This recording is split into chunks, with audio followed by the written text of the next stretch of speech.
کہ فرقواریت پھیلتی کیوں ہے.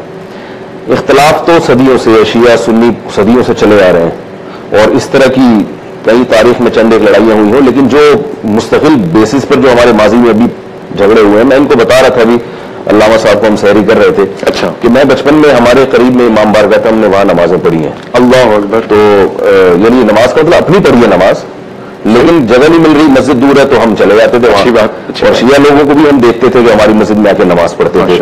لیکن ایک دور ایسا آیا کہ اگر میں امام بارگاہ میں یعنی جیسے مسجد دور ہے یا مجھے پتا ہے کہ نماز قضا ہو جائے گی تو چلو یہاں پڑھ لوں, تو ایک دور ایسا آیا کہ اگر میں ایسے جاؤں گا تو شاید کسی دہشت گردی کے کیس میں گرفتار کر لیا جائے. لیکن دیکھیں یہ صرف اتنا کافی نہیں ہے کہ ہمارے جذبات ہوں, کہ ابھی دونوں حضرات نے بات کی ہے نظریاتی اختلافات تو ہیں اور وہ رہتے ہیں, وہ ختم نہیں ہوں گے. یہ ضروری نہیں ہے کہ میں آپ کے مسلک سے متفق ہوں, میں اپنے مسلک کا دفاع کروں گا اور دلائل کی دنیا میں آپ کے مسلک کو غلط بھی قرار دے دوں گا, جیسا کہ ہمیشہ ہوتا رہتا ہے کہ بھئی آپ کی رائے یہ ہے لیکن دلائل کی دنیا میں میری رائے ہے. گڑبڑ وہاں ہوتی ہے جہاں پھڈے بازی کی نوبت آئے, تان و تشنی کی نوبت آئے, مار دھاڑ کی نوبت آئے, فتوے بازی کی نوبت آئے. لیکن یہ نوبت آتی کیوں ہے کہ جب بھی کوئی ایسا کام کیا جاتا ہے جس سے دوسرے کے جذبات مجروح ہوتے ہیں تو پھر انسان طیش میں آتا ہے. ابھی علامہ صاحب بتا رہے تھے کہ جو لوگ ہمارے بارے میں یہ کہتے ہیں کہ ہم 40 پاروں کو مانتے ہیں تو مجھے ان لوگوں پہ ہنسی آتی ہے. ٹھیک ہے نا. تو جن لوگوں نے یہ دعویٰ کیا کہ سب شیعہ 40 پارے ہیں سب کے ہاں, تو انہوں نے بعض شیعوں کے جذبات کو آگ لگائی. انہوں نے کہا یار یہ ہمارے بارے میں کیسے کرتے ہیں, ظاہر ہے سب اس طرح نہیں ہوتے. تو اسی طرح جیسے یہ بھی صحابہ کرام کا نام احترام سے لے رہے تھے, زید بن حارثہ رضی اللہ تعالیٰ عنہ کا نام بھی آیا, تو اسی طرح بعض شیعہ حضرات کی طرف سے بھی میں سمجھتا ہوں کوتاہی ہوئی ہے کہ سوشل میڈیا پہ ایسی تقریریں آئی ہیں, حضرت ابو بکر کو کھلے عام برا بلا کہا جا رہا ہے, حضرت عمر کو کھلے عام برا بلا کہا جا رہا ہے. تو ظاہر ہے اس سے اہل سنت کے تو ایمان کا حصہ, اہل بیت یقیناً ہمارے ایمان کا جزء ہے, لیکن ہم خلفائے راشدین کو بھی مانتے ہیں.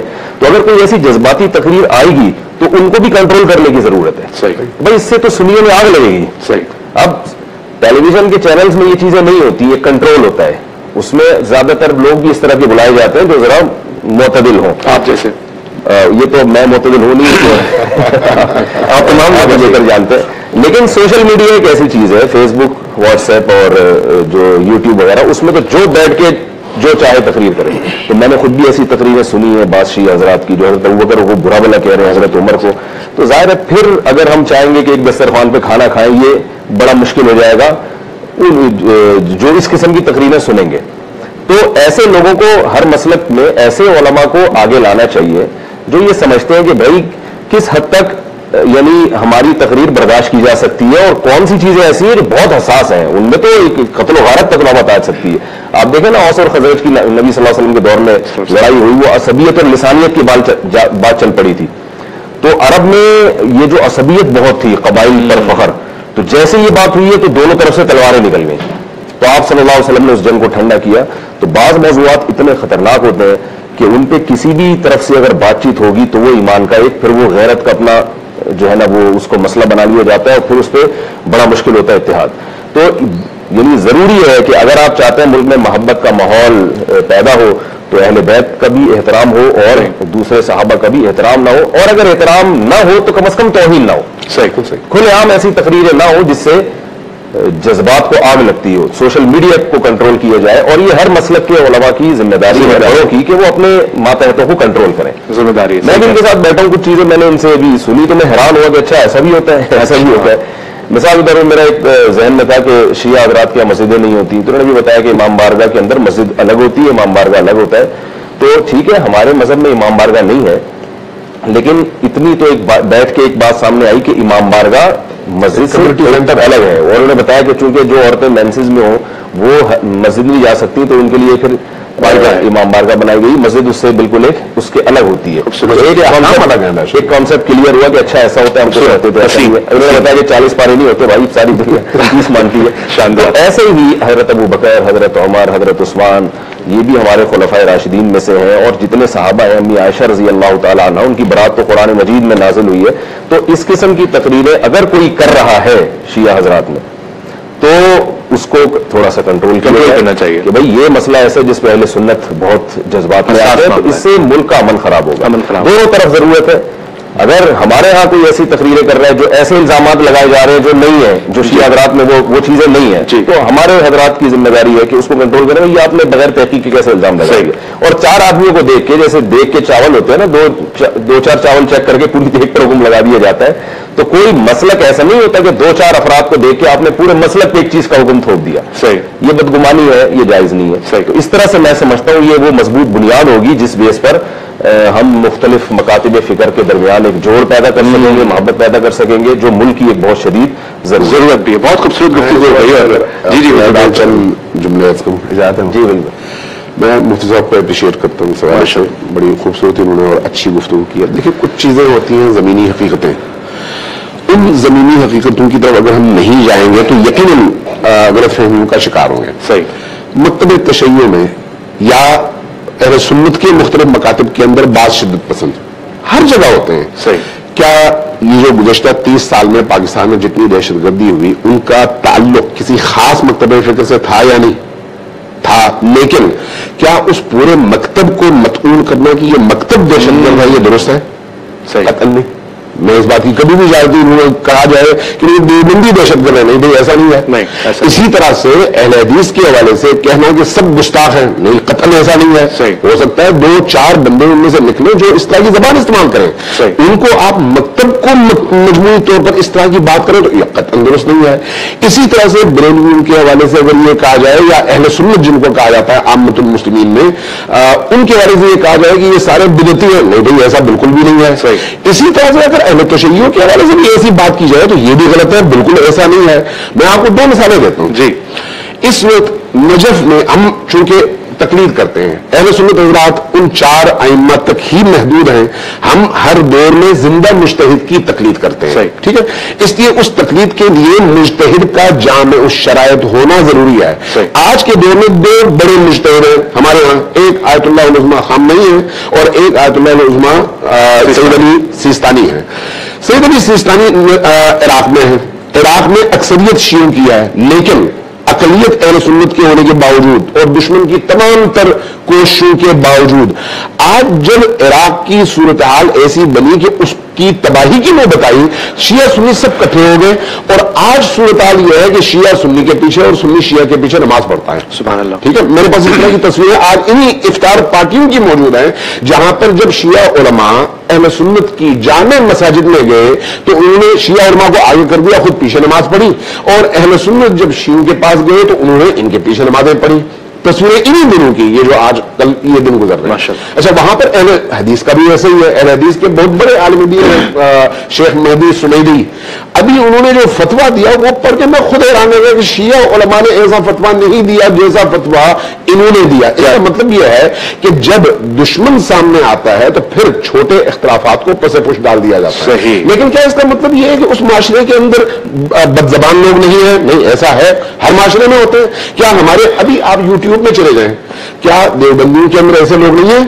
اہل حدیث کے اندر ایسے لوگ نہیں ہیں؟ بریلویوں کے اندر ایسے لوگ نہیں ہیں؟ شیعوں کے اندر ایسے لوگ ہیں؟ ہر جگہ ہیں. لیکن اس کا مطلب یہ نہیں ہے کہ اگر کسی نے بد زبانی کی تو اس کی وجہ سے آپ پورے مکتب کو نشانہ بنائیں, اس کے بعد ہم تو کرتے نہیں بیٹھیں گے, یہ غلط ہے. اس پورے معاشرے پر اس حکم کا اطلاق نہیں ہوتا. اس لیے آیت اللہ خامنئی کا ایک فتویٰ ہے, انہوں نے کہا کہ امہات المومنین اور صحابہ کرام کی شان اقدس میں توہین حرام ہے. حرام ہے مطلق حرام. طور پر دیکھیں 2 اصطلاحیں ہیں, ایک ہے ریاست کا قانون اور ایک ہے فقہی شرعی حکم. انہوں نے جو اپنا فتویٰ دیا اس میں ان سے پوچھا گیا تھا, جب پوچھا گیا انہوں نے کہا کہ امہات المومنین کی شان اقدس میں کوتاہی اور اس طرح کی زبان استعمال کرنا شرعاً حرام ہے, قانوناً جرم ہے. قانوناً جرم کا مطلب یہ ہے کہ اسی دنیا میں اسی ملک کے اندر کے قوانین کے تحت اس کو سزا ملے گی, جیل میں ڈالا جائے گا. اور شرعاً حرام کا مطلب یہ ہے کہ آخرت میں بھی اس کو سزا ملے گی. ٹھیک ہے, ادھر آپ عراق میں چلے جائیں, آیت اللہ سیستانی نے فرمایا کہ اہل سنت کو بھائی نہیں بلکہ اپنی جان کہو. آگے بہت ساری ان کی باتیں ہیں. اس کا مطلب یہ ہے کہ ان لوگوں میں اتنی دور اندیشی تھی کہ وہ اپنے دشمنوں کو بہت اچھی طرح سے جانتے تھے کہ ہمارے دشمن کے داخل ہونے کے راستے کون سے ہیں. مجھے یہ بتائیں کہ چاہے کسی بھی مسلک میں ہو, ان میں اگر تھوڑا سا ان کے اندر جا کے دیکھیں نا تو آپ کو وہ لوگ جو اس طرح کی شدت پسندی پیدا کرتے ہیں ان کے پیچھے کسی نہ کسی اندیشی کا ہاتھ نظر آئے گا آپ کو. آپ آج یورپ میں چلے جائیں, 20 چینلز چلتے ہیں, 20 چینلز. میں آپ کو لسٹ دوں گا رات کو, اگر مجھے توفیق ملی اور ٹائم ملا. 20 چینلز چلتے ہیں, ان کا کام صرف یہ ہے کہ یہ چینل اس مسلک کو گالی دے گا اور وہ چینل اس مسلک کو گالی دے گا. فنڈنگ کون کرتا ہے؟ یا ملکہ برطانیہ کرتی ہے, یا MI6 کا کام ہے یہ, یا پھر CIA کا, امریکنز کا. تو کیا ہماری آنکھیں کھولنے کے لیے یہ کافی نہیں ہے؟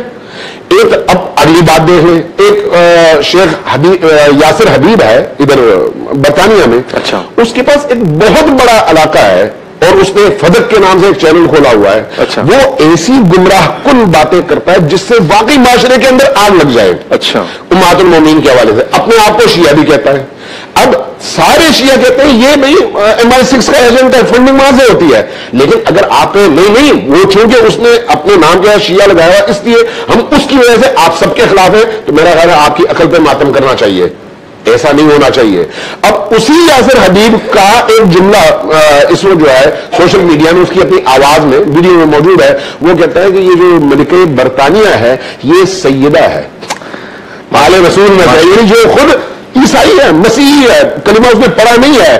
اس کا مطلب یہ ہے کہ وہ اس حد تک ان ایجنسیوں کے ہاتھوں میں جکڑے ہوئے, اور یہی کیفیت ادھر اہل سنت کے نام سے چلنے والے وہ چینلز کی ہے. تو آپ کا دشمن کیا چاہتا ہے اس پورے خطے کے اندر اسی نام سے آپ کو لڑانا. جی. پہلے وہ بریلوی دیوبندی لڑائے گا, جی, پھر وہابی بریلوی لڑائے گا, پھر شیعہ سنی لڑائے گا. ماضی کی تاریخ آپ کو اسی سے بھرپور ملتی ہے. کیا یہ چیزیں عقل کو کھولنے کے لیے کافی نہیں ہے کہ اس کے پیچھے جو ذہن کار فرما ہے وہ آپ کے ملک کا بھی دشمن ہے اور آپ کے عقائد اور آپ کے نظریات کا بھی دشمن ہے. ہاں, کچھ سادہ لوگ اپنی غلط فہمیوں یا جہالت کی وجہ سے ایسے لوگوں کے ہاتھوں ایندھن بن کر استعمال ہو سکتے ہیں, اور وہ جو استعمال ہوتے ہیں انہوں نے ممکن ہے شیعہ کا لباس پہنا ہو, دیوبندی کا لباس پہنا ہو, اہل حدیث کا پہنا ہو, یا پھر بریلوی کا پہنا ہو, لیکن جو فکر پیچھے ہے وہ وہی استعماری فکر ہے جس نے خلافت عثمانیہ کو توڑ کر مسلمانوں کا بیڑا غرق کیا. آج تمام مسلمان امریکیوں کے جوتے تلے رنگ رہے ہیں اور اسرائیل کے تلوے چاٹ رہے ہیں. آج یہ دور ہے. تو اس لیے میرا خیال ہے ہمیں تھوڑا سا اپنے ذہن کو کھول کر حقائق کو درک بھی کرنا چاہیے, اور ایک دوسرے کی جو بنیادی کتابیں جن کو ہر مسلک اپنے امتیاز کے طور پر بتاتا ہے کہ یہ ہمارا عقیدہ ہے, جو اتھینٹک ہے, ان کو پڑھنا چاہیے, اور اس کے بعد بات کرنی چاہیے کیا واقعی یہ مکتب کا نظریہ ہے یا پھر کچھ افراد اس سے سوء استفادہ کرتے ہیں. اگر ہم اس طرح سے علمی انداز میں آگے بڑھیں گے میرا خیال ہے کوئی مشکل نہیں ہوگی. ہم یہاں پر دیکھیں ہمارے یہاں بھی شدت پسندی کم تو نہیں ہے, لیکن ہم بڑی آسانی کے اندر اپنی محفلوں میں جو بات کرتے ہیں وہی بات ٹی وی بھی کرتے ہیں, اور جب اپنی مسجدوں میں منبر پہ امام بارگاہوں میں جاتے ہیں وہیں پر بھی یہی بات کرتے ہیں, ہمیں کوئی پریشانی نہیں ہوتی.